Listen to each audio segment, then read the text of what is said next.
Hi hello ನಮಸ್ತೆ. ನಾನು ನಿಮ್ಮ ಗೀತಾ ಸಕ್ರಾಯಪಟ್ಟಣ. ಇವತ್ತು ನಾನು ಏನು ಟಾಪಿಕ್ ತೊಗೊಂಬಂದಿದ್ದೀನಿ, ಏನು ವಿಷಯದಲ್ಲಿ ಬಂದಿದ್ದೀನಿ ಅಂತಂದರೆ, ಗಂಡ ಹೆಂಡತಿ, ಹೆಂಡತಿ ಗಂಡನ್ನ ಎಷ್ಟು ಅರ್ಥ ಮಾಡಿಕೊಂಡು ಬಾಳಿದರೆ ಸುಖ ಸಂಸಾರ ಆಗುತ್ತೆ ಅನ್ನೋದು.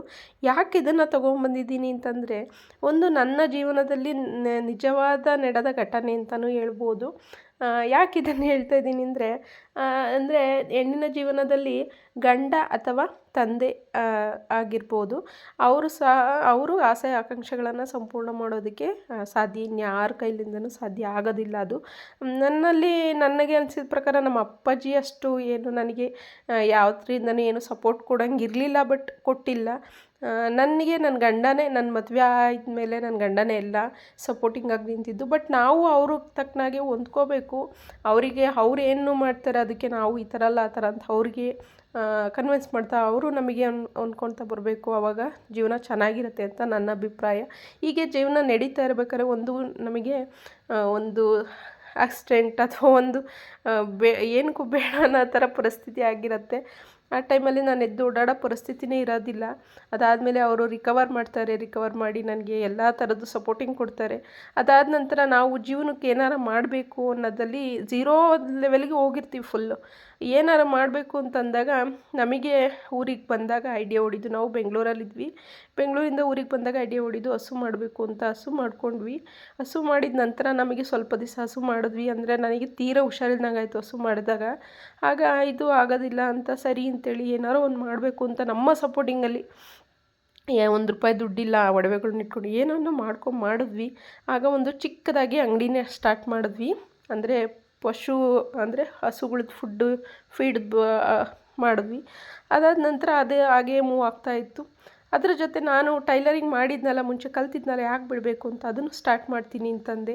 ನಮ್ಮ ಮನೆಯವರು ಸಹ ಹಾಗೆ ಸಪೋರ್ಟಿಂಗ್ ಮಾಡಿದ್ರು, ನಾನು ಅವರಿಗೆ ಹಾಗೆ ನಾವು ಇಬ್ಬರೂ ಸೇರಿ ಈ ಥರ ಮಾಡ್ಕೋಬೋದು ಅಂತ ಒಂದು ಗೆಸ್ ಮಾಡ್ಕೊಂಡ್ವಿ. ಆಮೇಲೆ ನೆಕ್ಸ್ಟ್ ನನ್ನ ತಲೆಗೆ ಹೊಡಿದ್ದು, ಈ ಟೈಲರಿಂಗ್ ಜೊತೆ ಮೆಟೀರಿಯಲ್ಸ್ ಯಾಕೆ ಹಾಕ್ಬಾರ್ದು ಅಂತ ನಾನು ನಮ್ಮ ಹಸ್ಬೆಂಡ್ ಹತ್ರ ಮಾತಾಡಿದೆ. ಓ ಸರಿ ಅಮ್ಮ, ನೀನು ಮಾಡೋಂಗಿದ್ರೆ ಇದಿದ್ರೆ ಅಂದರೆ ಇಬ್ಬರು ಇರ್ತೀವಲ್ವ ಮಾಡಬೇಕು ಅಂತ ಇದನ್ನು ಸಹ ಮಾಡಿಕೊಂಡೆ. ಇದು ನಮಗೆ ಸ್ವಲ್ಪ ಕೈ ಹಿಡೀತು. ಹೀಗೆ ಒಂದೊಂದು ಮಾಡಿಕೊಂಡು ಇಬ್ಬರೂ ಸಹ ಸಮಾನವಾಗಿ ಜೀವನ ಮಾಡ್ತಿದ್ದೀವಿ. ತುಂಬ ಖುಷಿಯಾಗಿದೆ ಜೀವನ. ಅಂತಂದರೆ ಇದರಲ್ಲಿ ಯಾರ ಇದು ಇಲ್ಲ. ನಾನು ನನ್ನ ಗಂಡನಿಗೆ ನಾನು, ಹೆಂಡತಿಗೆ ಗಂಡ ಅನ್ನೋ ಥರ ಜೀವನ ಮಾಡಿದ್ರೆ ಯಾವುದೇ ತೊಂದರೆ ಬರೋದಿಲ್ಲ. ಅಂದರೆ ನೀನು ಮಾಡು ನಾನು ಮಾಡಲ್ಲ ಅನ್ನೋ ಥರ ಇರಬಾರ್ದು.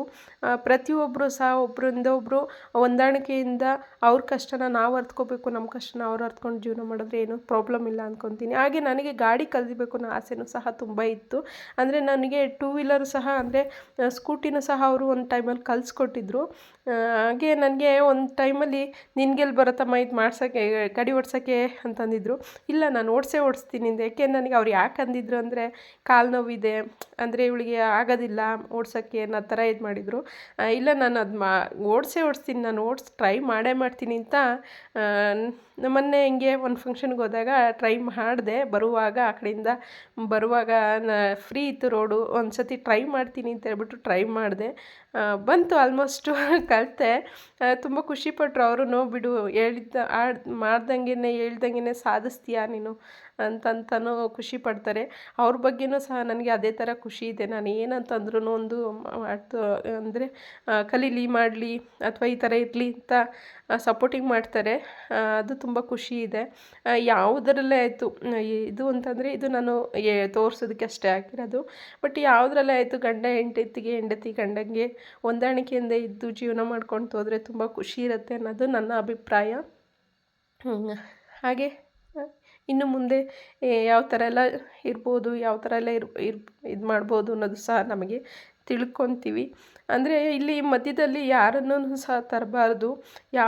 ಏನೇ ಇನ್ನೊಬ್ಬರು ಬಂದು ಕಿವಿಗೆ ಆ ಥರ ಈ ಥರ ಅಂತ ಗಂಡನ ಬಗ್ಗೆ ಹೆಂಡತಿ ಬಗ್ಗೆ ಹೇಳೋಕೆ ಹೋದ್ರು ಸಹ ಅದನ್ನು ಕಿವಿಗೆ ಹಾಕ್ಕೊಳ್ಬಾರ್ದು ಅಂತ ನಾನು ಹೇಳೋಕ್ಕೆ ಇಷ್ಟಪಡ್ತೀನಿ.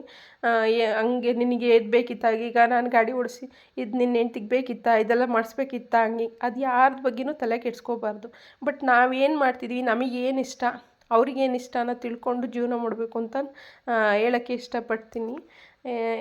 ಅಂದರೆ ನನ್ನ ಜೀವನದಲ್ಲಾದಂಥ ಚಿಕ್ಕ ಒಂದು ಸನ್ನಿವೇಶದಲ್ಲಿ ನಾನು ಇಲ್ಲಿ ನಿಮಗೆ ಹತ್ರ ಹಂಚ್ಕೋಬೇಕು ಅನಿಸ್ತು, ಹಂಚ್ಕೊಂಡಿದ್ದೀನಿ.